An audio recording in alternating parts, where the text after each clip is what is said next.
The Jedi were supposed to be extinct. The Empire didn't get them all. Order 66 was a single command, and within moments, the clone troopers the Jedi had fought alongside for years turned on them without warning. Most Jedi didn't survive it, but some did, each of them in a different way, each of them at a different cost. This is who made it. What followed Order 66 wasn't just a purge. It was a silence. No one knew who had made it. Not the Empire, not the survivors themselves. Most people can name 2, maybe 3, but the full list goes deeper into comics, games, and animated series, and includes at least one name whose survival wasn't confirmed until 2023. In this video, we're going through the Jedi who made it out, and one of them was technically no longer a Jedi when Order 66 hit. We'll get to that. But first, the 2 names everyone knows, because even their stories aren't as simple as you think. Obiwan Kenobi survived Order 66 on the cliffs of Utapau, shot off a platform and into the waters below.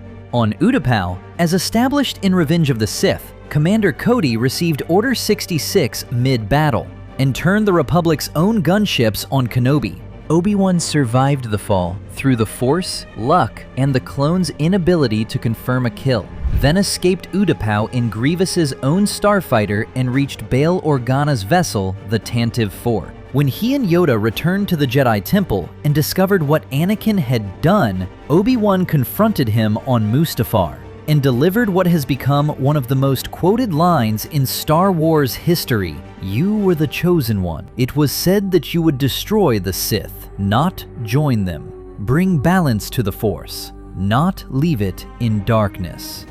This is not a battle cry. It is a eulogy for a man who is still standing.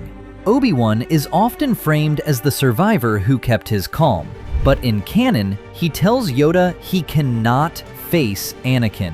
Yoda has to tell him it must be done. He survives Order 66 physically. Whether he survives it emotionally is a different question entirely. He spent the next 19 years in self-imposed exile on Tatooine, watching over a boy named Luke from a distance. Kenobi went into hiding. Yoda did something different. Yoda fought back. That part gets forgotten. On Kashyyyk, as depicted in Revenge of the Sith, 2 clone troopers drew their weapons on him. He cut them down before they finished turning. Chewbacca and Tarful helped him escape, and Bail Organa extracted him aboard the Tantive 4.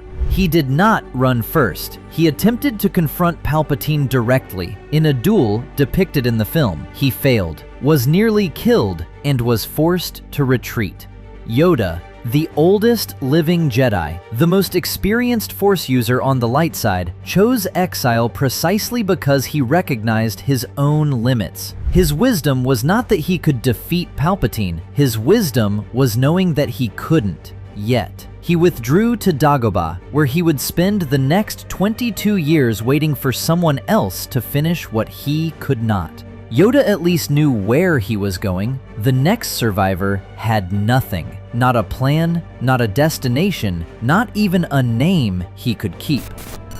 Caleb Dume was 14 years old when his master was shot in the back by the soldiers she trusted.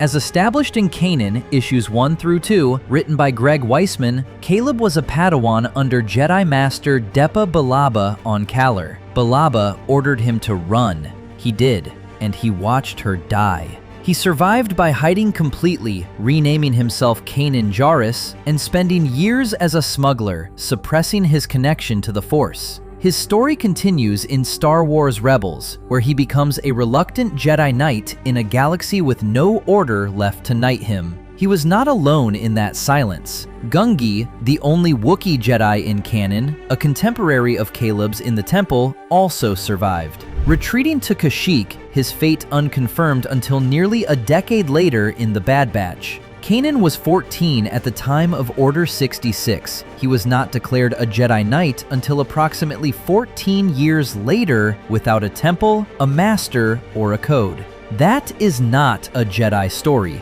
That is a survival story that happens to involve a lightsaber. Of every survivor on this list, Kanan's journey is the one I find most compelling because he didn't just survive the purge, he survived what came after, which was the silence. Unlike Kanan, who operated in the shadows for years, the next name on this list was never supposed to be on this list at all. Ahsoka Tano survived Order 66 as something she hadn't been for months, a Jedi. As established in the Clone Wars Season 7, Episode 12, Ahsoka had left the Jedi Order after being falsely accused and exonerated too late to matter. She was technically a civilian when Order 66 came, aboard a Venator-class Star Destroyer with Rex's 332nd Company, with Maul secured separately below. Rex, whose inhibitor chip she had just removed, was the only clone fighting for her, not against her. She and Rex faked her death, leaving her lightsabers near a crashed LAAT gunship, staging wreckage, and burying the troopers who had tried to kill her. The Empire listed her as deceased, Ahsoka Tano. Not what you expected. Or is it? She's not on the list because she survived as a Jedi. She's on the list because the Empire believed she hadn't, and she pulled it off with a clone she'd just done emergency brain surgery on, improvising in a collapsing ship. She later re-emerged as Fulcrum, an intelligence asset for the early Rebel Alliance, and her full story is still unfolding in Ahsoka and beyond. Ahsoka chose to fight back, under a different name. The next survivor chose something harder, to disappear entirely.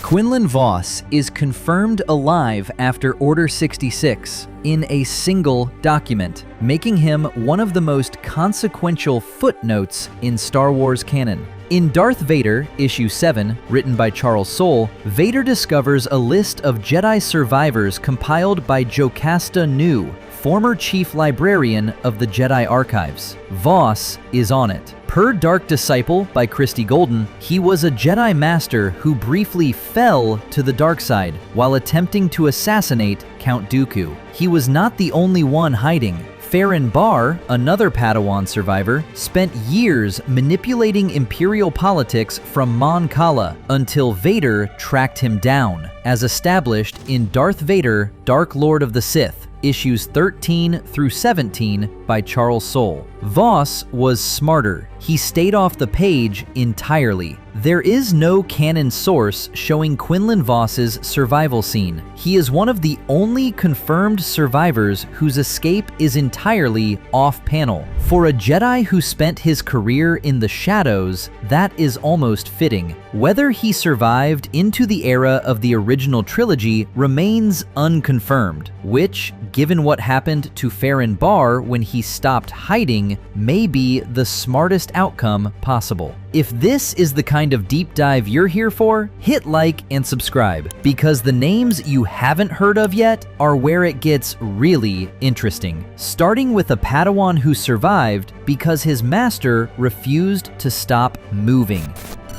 Cal Kestis survived Order 66 because his master fought through their own troops to get him to an escape pod, taking blaster fire with every step. As established in Star Wars Jedi Fallen Order, Cal was a Padawan under Jedi Master Jaro Tapal. Tapal fought through waves of clone troopers until he died of his wounds with Cal in the pod. Cal crash-landed on Braca and spent 5 years as a scrapper, suppressing his Force abilities entirely. His story continues in Fallen Order and Star Wars Jedi Survivor, where he becomes one of the most active Jedi of the Imperial era, engaging Inquisitors and attempting to locate Force-sensitive children to protect them from the Empire. Jaro Tapal gave his life so Cal could reach an escape pod. Cal then spent 5 years dismantling the Republic's own war machine on Braca, hiding in plain sight among the ruins of the war his master died in.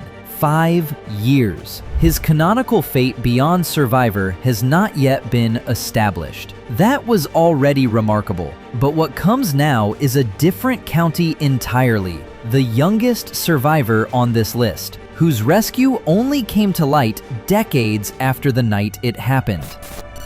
You remember the one rescued as a toddler by a Jedi almost no one had heard of? Here is what we actually know. Grogu, known as the Child in The Mandalorian, was a Jedi initiate at the Coruscant Temple during Order 66, approximately 22 years old at the time, still an infant by the standards of his species. As revealed in The Mandalorian Season 3, Episode 4, Kelleran Beck, a Jedi Master played by Ahmed Best, fought off clone trooper squads inside the temple and evacuated Grogu via speeder, shuttle, and a hyperspace jump to Naboo. What happened after Naboo is unconfirmed. Grogu's memories are fragmented. In the Book of Boba Fett, Episode 6, he chooses to leave Luke Skywalker's training and return to Din Djarin, suggesting his Jedi path remains unresolved. The youngest survivor of Order 66 ended up in the care of a Mandalorian foundling, tracing almost the exact inverse of the saga's entire arc. The Jedi were supposed to protect the galaxy. Grogu was protected by someone who had nothing to do with them, and he is probably the most beloved character in the franchise right now, which tells you something about how the audience feels about institutions versus individuals. Of all the survivors on this list, he is the only one whose story is still actively being written. 22 years old at Order 66, he has time.